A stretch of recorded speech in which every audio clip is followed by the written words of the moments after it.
भोसले विनंती शे की आपल्यासाठी एवढा खासदार साहेब आंदोलनले बसेल शेतात घर बसापेक्षा तुम्ही सगळा जण विनंती शे तुमले की या नदीना पात्रमा मेवून बारा जोडे या एकदम आवश्यक लवकर सगळा जण या काय होईल सांगता येत नाही त्यासाठी मला विनंती शे पुन्हा हात जोडीसाठी सगळा जण या भरपूर मंडळी या नारपारना योजनासाठी आपण सगळा जण याटे बसेल शेत आणि ध्यानात ठेवा. पाण्याची पातळी वाढते, मुसळधार पाऊस सुरू आहे, परंतु 50 वर्ष आमच्या बाप दादांनी वाट पाहिली, मात्र गुजरातला पाणी देण्याचा जो घाट घातला आहे, केंद्राने प्रकल्प रद्द करण्याचं धाडस केलंय आणि राज्यकर्ते महाराष्ट्रातले फोटो पत्र देऊन भूलथापा देत आहेत.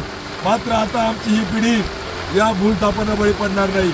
आमच्या हक्काचं नार पारचं पाणी आता गुजरातला वाहून जातंय, हे पाणी आमच्या खोऱ्यामध्ये आलं पाहिजे आणि म्हणून शाश्वत आमच्या हक्काचं पाणी मिळालं पाहिजे की ज्यावर 2.5 लाख एकर जमीन ओलिताखाली येणारी वितरण व्यवस्था आहे. 22 TMCचं धरण 54 वर्षात फक्त 10च वेळेस भरलं.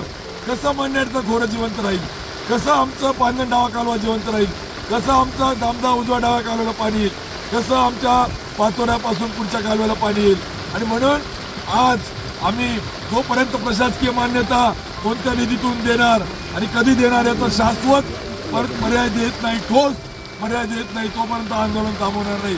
कारण की यापूर्वी आम्ही निदर्शनं केली, आंदोलनं केली, आम्ही त्या ठिकाणी प्रतिकात्मक पुतळे जाळले, ट्रॅक्टर रॅली काढली, आम्ही सरकारला वेळोवेळी इशारा दिला, मात्र गेंड्याच्या कातडीत सरकार गांभीर्याने घ्यायला तयार नाही. म्हणून हे आंदोलन आम्ही या ठिकाणी चालू ठेवणार जोपर्यंत आम्हाला प्रशासन, मंत्री महोदय, सचिव शाश्वत कोणत्या निधीतून कधी प्रशासकीय मान्यता देणार याचं ठोस उत्तर देत नाही, तोपर्यंत हे आंदोलन थांबणार.